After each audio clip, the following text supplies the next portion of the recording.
இன்னைக்கு big Boss show பார்க்கும்போது உண்மையாவே மனசு அவ்வளோ பதட்டமா இருந்தது. அந்த இடம் எவ்வளோ சேஃபான இடம்னு எனக்கு தெரியும். பட் அந்த இடத்துல இந்த மாதிரி ஒரு 2 ஆட்கள் இருக்கிறதுனால என்னோட ஃப்ரெண்டு உண்மையாவே உள்ள சேஃபா தான் இருப்பாளா அப்படிங்கிற ஒரு குழப்பமே என் மண்டக்குள்ளார வந்துருச்சு.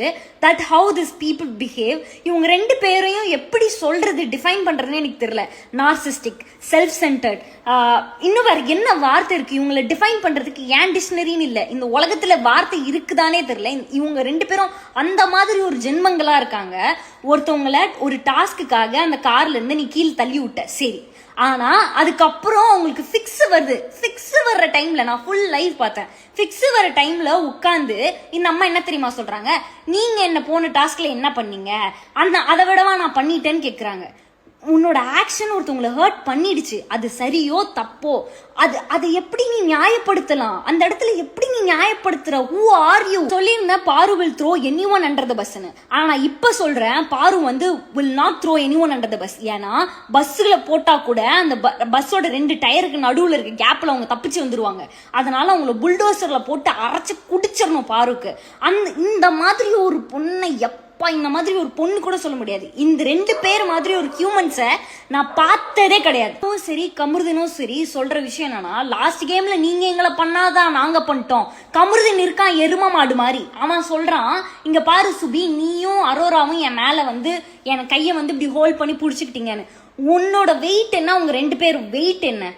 ஓகே, உனக்கு ஹர்ட் ஆகுதுன்னு சொல்றியா, சரி ஓகே, நியாயம். அப்போ உனக்கு ஹர்ட் ஆகும்போது ஒருத்தவங்க உனக்கு கண்டுக்காம நீ போய் அலறனா, அதே தானே இப்ப நீ இன்னொருத்தவங்களுக்கு பண்ற. How do you have the heart? என்ன ஒருத்தவங்க கஷ்டப்படுத்திருக்காங்கன்னா அந்த இடத்துல நான் இன்னொருத்தவங்களை வச்சு பார்க்க மாட்டேன். அப்ப நீ யாரு? நீ எந்த மாதிரி ஒரு மனுஷன்? இந்த இவ்வளவு பிரச்சனை நடந்துகிட்டு இருக்கும்போது நடுவுல வந்து அவங்களுக்கு ஃபிக்ஸ் வந்த உடனே சபரியா இருக்கட்டும், வினோதா இருக்கட்டும், டாஸ்காவது ஒன்னாகுதுன்னு எழுந்து வந்த விதம் உண்மையாவே எனக்கு வந்து ஹார்ட் டச்சிங்கா இருந்தது. I felt very bad and very guilty. சபரியை நம்ம உள்ள போய் இந்த மாதிரி பேசிட்டோமே, இந்த மனுஷன் இப்படி இருக்காரேன்னு எனக்கு அவ்வளவு கஷ்டமா இருந்தது. இந்த மாதிரி ஒருத்தவங்களுக்கு நடக்கும்போது நான் அந்த இடத்துல ஒரு ஹியூமனிட்டி சூஸ் பண்ணது, எனக்கு அந்த மனுஷன் மேல ஒரு பெரிய ரெஸ்பெக்ட் வந்துருச்சு. இதை தாண்டி திவ்யா வந்து பார்வை கிழிச்சாங்க. எனக்கு வந்து நான் வாய மூடு பாரு, உனக்கெல்லாம் என்ன பாரு மரியாதை, உன்ன மாதிரி ஆட்களுக்கெல்லாம் எதுக்கு மரியாதைன்னு கேட்கும்போது, அப்பா என் மனசுல இருக்கிறது எல்லாமே பேசு, விட்டு ஒரு அடி கூட அடிச்சிருமா அப்படிங்கிற மாதிரி தான் எனக்கு இருந்தது. என்னதான் அந்த ஃப்ரஸ்ட்ரேஷன்ல அடிச்சிருன்னு எனக்கு தோணுனாலும், திவ்யா வந்து எந்த இடத்துல நிறுத்தணுமோ ஒரு கெட்ட வார்த்தை கூட பேசாம அந்த இடத்துல அவ்வளோ அழகா பாரு வந்து ஆப்போஸ் பண்ணி நின்னாங்க. அது எனக்கு ரொம்ப பிடிச்சிருந்தது. இடத்துல சபரியா இருக்கட்டும், விக்கல்ஸ் விக்ரமா இருக்கட்டும், வினோதா இருக்கட்டும், திவ்யாவா இருக்கட்டும், இந்த இடத்துல அந்த ஒரு நபருக்காக நின்ன எல்லாருக்குமே they earned my respect.